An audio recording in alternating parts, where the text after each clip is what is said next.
Good morning, Bill Nation. It is Friday. I'm sorry, Monday. It's Monday, July the 8th. And last week I was 199.6, I believe it was. I had a really solid week. Eating wise, I went on the no added sugar, where there were no additional grams added, so only natural sugars. I also had a couple days at the gym and a couple days of walking out at Winthrop and Cherry Park. And what else? I just think it was an overall pretty good week. So let's see what happens today. Remember, it was 199.6, I believe, last week.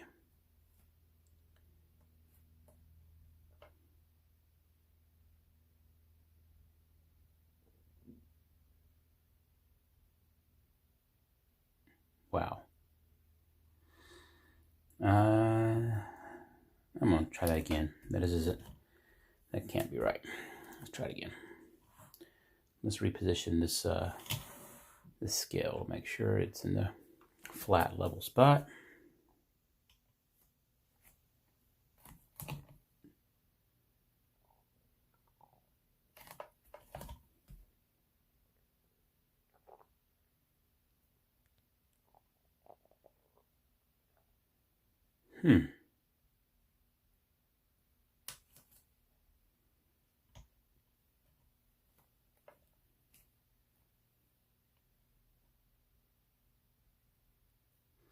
Well, there you have it, guys. I just got to the 180's. Holy freaking crap. Hey, good morning, Bell Nation. It's Monday. Monday morning, and I am on my way to LPL Financial for my start of the short work week.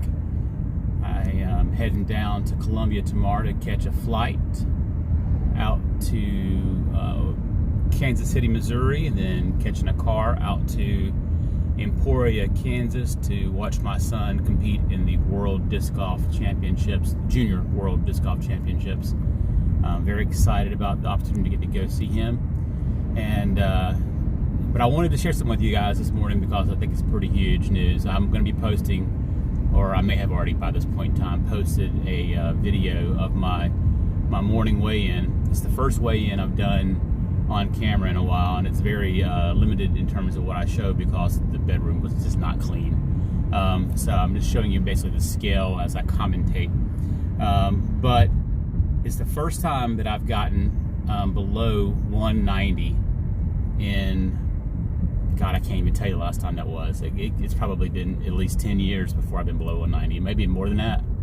I know when I was between ages 31, 32 or so, when I just started dating Lori, I was at 165 to 170 for most of that period of time. But I was also, like I said, 32 years old. Now I'm almost 49, and to get back under 190, I'm extremely happy. And I wanted to share with you what the catalyst was, and what the main thing that I did differently this week that that really pushed myself to a new plateau that I just broke through. So first off, the week prior, I left on the 24th of June to head down to Atlanta for my week coaching mastery training course. And before I left to go to Atlanta, I was 193.6 or something like that, 193, 194. And then in Atlanta, I didn't work out as much. Christian and I, my buddy Christian from high school, we did walk 2 miles in his neighborhood one night, and we hiked 2 miles we hiked Stone Mountain, which is about 2 miles, another night. So really only like 2 different times in a week that I got any exercise in. But that's not the big part. The big part was I was just kind of like really hitting the sweets. I was, the training class had a bunch of things sitting out. They had smart options, and they had not so smart options. They had fruit trays and vegetable platters, stuff like that. And then they also had like muffins and donuts and cookies and all kind of other stuff that I, being a recovering booze hound, am really having a hard time fighting that sweet tooth. But so when I got back, last Monday's weigh-in was like 199.6. I put like basically about 6 pounds on, over 5 or 6 pounds over the week that I was in Atlanta. And that's mostly because of diet, not because of exercise. You can't out-exercise a bad diet, that's the bottom line. So I decided that July 1st, I was going to go ahead and start a new 30-day challenge. And that challenge was going to be no added grams of sugar. So anything that on the packaging or anything that I was eating that had sugar in it, it had to be a natural source of sugar, like fruits. And there was some frozen yogurt that had naturally sourced sugar, but no added grams. So anything that had added grams was off my diet, which really forces you to really watch what you eat. You kind of have to watch all the ingredients. I never knew how much sugar was added to milk, for example, whole milk. But there isn't any in the Silk almond milk. The unsweetened vanilla Silk almond milk has 0 grams of sugar. So, and then of course we have a habit of going and hitting like PW's ice cream, or Sweet Frog. And I always would get like, I would try to get the fat-free, sugar-free yogurt at PW's, but I would always have like cookie dough or Oreo or whatever it was as the topping for the concrete. So freaking good. But lately, this whole last week, anytime I took the kids to PW's a couple times, and I took them over to Sweet Frog yesterday. Anytime I went, I made sure to buy something that was no sugar added. And it's, obviously not quite as satisfying as when you have the cookie dough pieces in there or the Oreo. But the fat-free, sugar-free yogurt really is quite good. And I had that this past week. I had it probably 2 or 3 times. I think I had it twice. Just to try to help with that sweet tooth that I've been talking about. Well, this morning when I weighed in, having gone 1 full week with no added sugar, I did get 2 workouts in at the office, and then I got 2 walks in on Saturday and Sunday. Both were in some pretty good heat, so I got some sweating done. And I just watched what I ate. I watched everything I ate and make sure I didn't do anything terribly bad. And I weighed in at 189.